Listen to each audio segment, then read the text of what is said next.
Chapter 876, Art of Diverting Trouble. Ammon.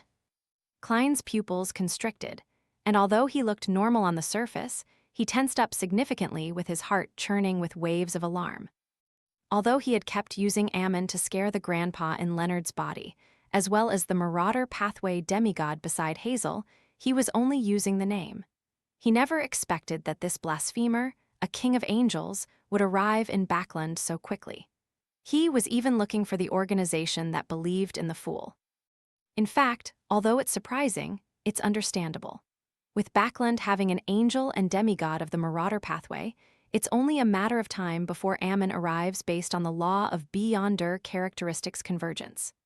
The only problem is that he has been searching for something in the forsaken land of the gods for so many years, so it's unlikely he would suddenly abandon his search.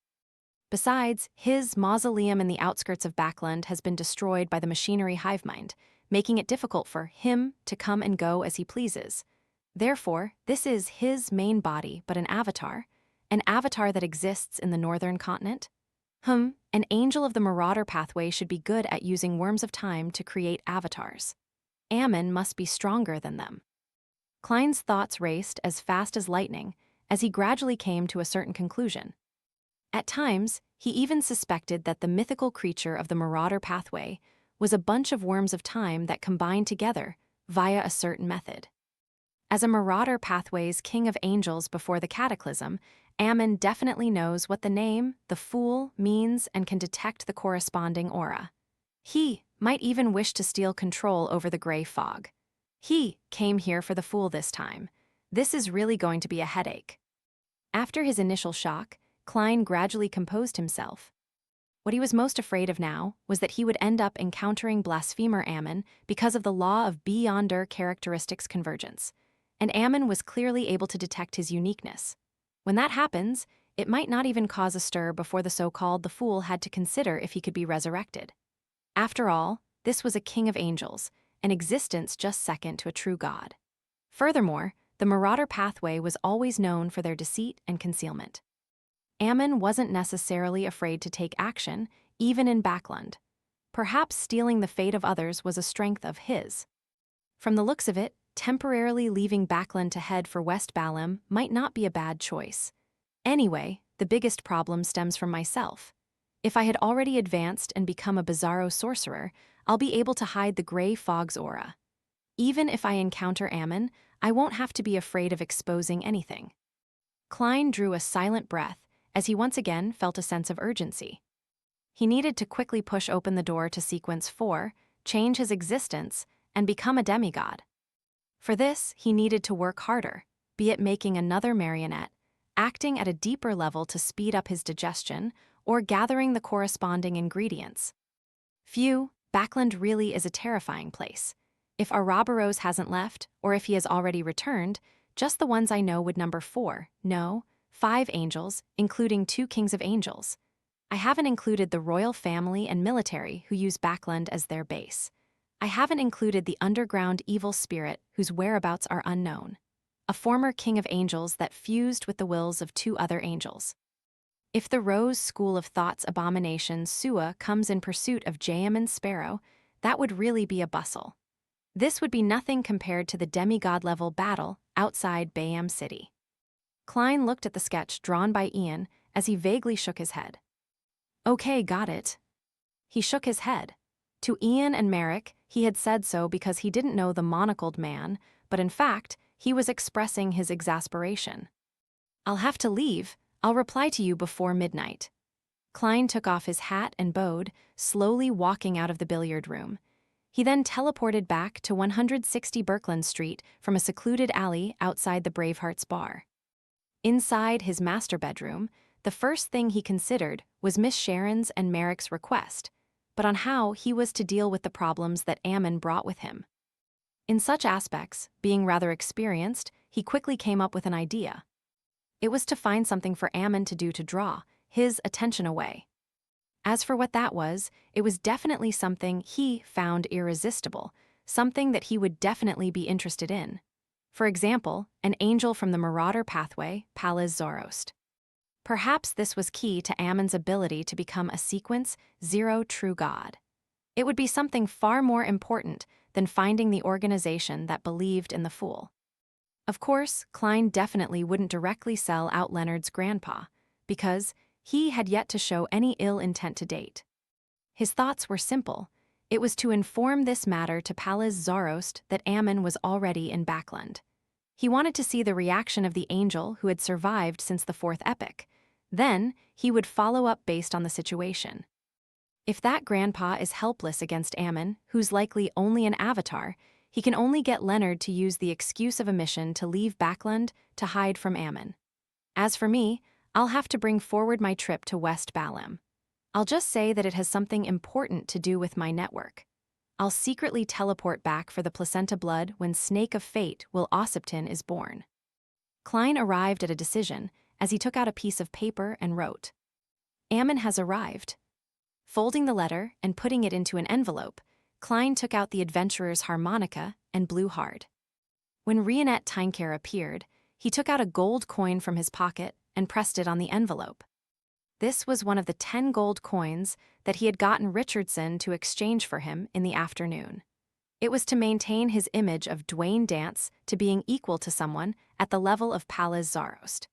Even when Klein informed Leonard Mitchell of the method of contact, he didn't inform him that the payment of a gold coin was needed. This shows that face is something you buy with money. As Klein sighed, he said to Miss Messenger, who was wearing a dark, complicated dress, Send the letter to 7 Pinster Street. Oh, just throw it into the mailbox. There's no need to send it to the addressee. As he wasn't certain of Pallas Zarost's true intentions and character, Klein wished to hide more of his trump cards in front of him. Therefore, before Leonard wrote to Klein Moretti, he had no plans on letting the poet see Miss Messenger. The blonde, red-eyed head in Rionette Tynecare's left hand was raised up as it sucked the letter and gold coin into its mouth. However, she didn't immediately disappear. Instead, she floated at her spot, looking at Klein silently with all 8 eyes. What's wrong? Klein was taken aback before coming up with a guess. He asked with an odd expression, You don't know where 7 Pinster Street is. Only then did he recall that a messenger's delivery of letters depended on their mysticism-based location. It was based on the person they contracted with and people they had formerly delivered letters to. Therefore, once the latter left a detectable range, the messenger would not be able to find them. Upon hearing Klein's question, 2 of Rionette Tynecare's heads nodded in unison, indicating that she didn't know. Klein immediately coughed lightly, pulled out the drawer, and took out a map of Backland. He then used a fountain pen to circle out North Borough. Following that, he circled Pinster Street. When you're here, you will see the unit number on the buildings. Klein folded the map and handed it over. The head in Rionette Tynecare's right hand immediately opened its mouth and bit down on the map. Then, her figure phased away and entered the spirit world. Upon seeing this, Klein heaved a sigh of relief. He turned and walked out of his master bedroom and headed for the half-open room with the balcony to read the papers and magazines. Late into the night, he took 4 steps counterclockwise before soaking into the bathtub and entering the mysterious space above the gray fog.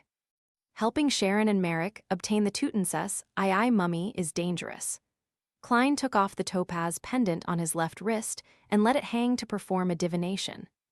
This time, the spirit pendulum rotated clockwise with a weak amplitude and relatively slow frequency.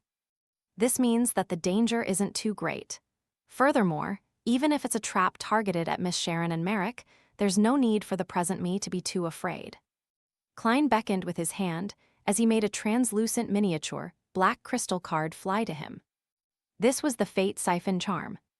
Klein had used a Worm of Time to create a demigod-level high-level charm.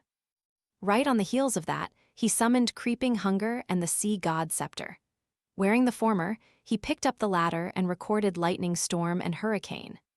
The mutated and upgraded Creeping Hunger could use Mr. X's soul and characteristic to record 2 demigod-level Beyonder powers that didn't exceed Sequence 3. With this, Klein no longer needed to borrow Leymano's travels anymore. Furthermore, it was more convenient. After all, flipping a spellbook affected his use of Death Knell and the Fate Siphon Charm, unless he grew another 2 hands. After making his preparations, Klein returned to the real world, pulled out a piece of paper, and wrote simply. Exact time, location, and plan. At 1 a.m., Leonard, who had slept 2 hours, woke up energetically. He prepared to leave 7 Pinster Street and head for the St. Samuel Cathedral's basement. Just as he stepped out the door, he suddenly had his spiritual intuition trigger before he subconsciously cast his gaze to the side. A look of puzzlement flashed in his eyes as he walked over and opened the mailbox. During dinner, he had cleared the newspapers, bills, and letters inside. Typically, there wouldn't be any items in the mailbox until daybreak. After all, the mailman would have clocked off work and returned home. However, at this moment, there was a thin letter waiting silently at the bottom of the mailbox. "Old man, you didn't inform me of a new letter," Leonard said softly as he picked up the letter. The slightly aged voice in his mind replied, "The person didn't enter." Leonard knew that old man's senses were limited to his body, hence, he didn't speak further. He tore open the envelope and took out the letter, flicking it flat. The letter was mostly empty, with just one short line. "Ammon has arrived. Ammon has arrived." Leonard's pupils dilated immediately. At the same time, he heard the parasite in him gasp for the first time.